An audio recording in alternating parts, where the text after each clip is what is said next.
भारत ने जब जब पाकिस्तान वर्ल्ड कप में सामने पड़ा, उसके गाल पर इतने तमाचे मारे कि पाकिस्तान अब तक गिनती कर रहा।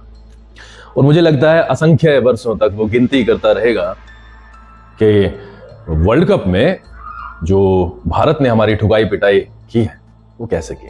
उन्हें आंसर तो मिलने वाला नहीं है। भारत ने जब जब वर्ल्ड कप में पाकिस्तान को खेला तब तब कुत्ते की तरह मारा, दौड़ा दौड़ा कर पीटा। अभी भी एशिया कप में पाकिस्तान 3 बार फंस गया, 3 बार फंसा और तीनों के तीनों बार क्या उड़ा के दिया। मतलब जितना मजा पीटने में पाकिस्तान को आता है उतना मजा शायद ही किसी को आता हो।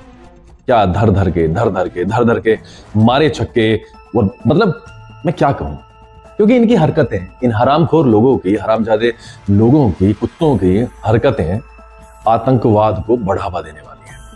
आपने देखा ये बल्ला भी बिल्कुल ऐसे पकड़ते हैं जैसे गन हो इनके हाथ। और छिछोरी हरकत इन्होंने की थी जब इन्होंने वो जो जैसे बंदूक चलाते हैं ना, वो इशारे किए थे बीच मैदान में।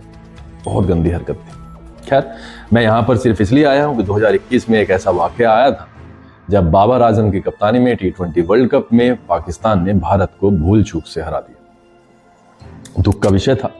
हिस्ट्री में ऐसा कभी हुआ नहीं था कि वर्ल्ड कप में भारत को पाकिस्तान ने हरा दिया हो। इन कुत्तों से हम उस मैच में हार गए थे। तो बाबर आजम ने यही चीज को अब पॉइंट आउट करते हुए कहा है कि वो उनके करियर का सबसे शानदार लम्हा था या लम्हा है। बाबर आजम क्रिकेट की दुनिया में एक अलग पहचान रखते हैं। अच्छे खिलाड़ी हैं, रन्स खूब बनाए हैं। हालांकि अब कुछ मैचेस से, कुछ सालों से उनका वो दौर नहीं चल रहा है। तो ऐसे बड़े खिलाड़ी का ये कहना कि भारत को हराना उनके करियर का सबसे बेस्ट पॉइंट था, ये अपने आप में दर्शाता है कि भारत और पाकिस्तान की राइवलरी कितनी और भारत को हराने के लिए वो कितने भूखे हैं। खैर बाबर साहब, तुम्हें नहीं मिल पाएगा दोबारा मौका। तुम्हें क्या, तुम्हारी पुश्तों को नहीं मिल पाएगा दोबारा मौका। हाल तो तुमसे खेलना गलत है। हालांकि फिर से शेड्यूल हो गया है मैच आपके साथ में, लेकिन जब जब खेलोगे तब तक पिटोगे। मेरा हमेशा से यही मानना रहा है कि क्रिकेट को क्रिकेट की तरीके से खेलना चाहिए और युद्ध को युद्ध की तरीके से लड़ना चाहिए। तुम दोनों में ही भाग जाते हो। तुमने अभी भी पैर वैर पकड़े ट्रंप के जाकर के। ट्रंप ने फिर मोदी जी पे फोन किया रिपोर्टेडली, जैसा कि ट्रंप साहब बताते हैं। हालांकि मोदी जी या पार्टी का इसके बारे में कोई बयान नहीं आया है। तो बाबर, आप जो हो ना, वो सिर्फ एक ही चीज में, आपका देश जो है ना, एक ही चीज के लिए जाना जाता है और वो है डर परोसना। सिर्फ और सिर्फ आतंकवाद।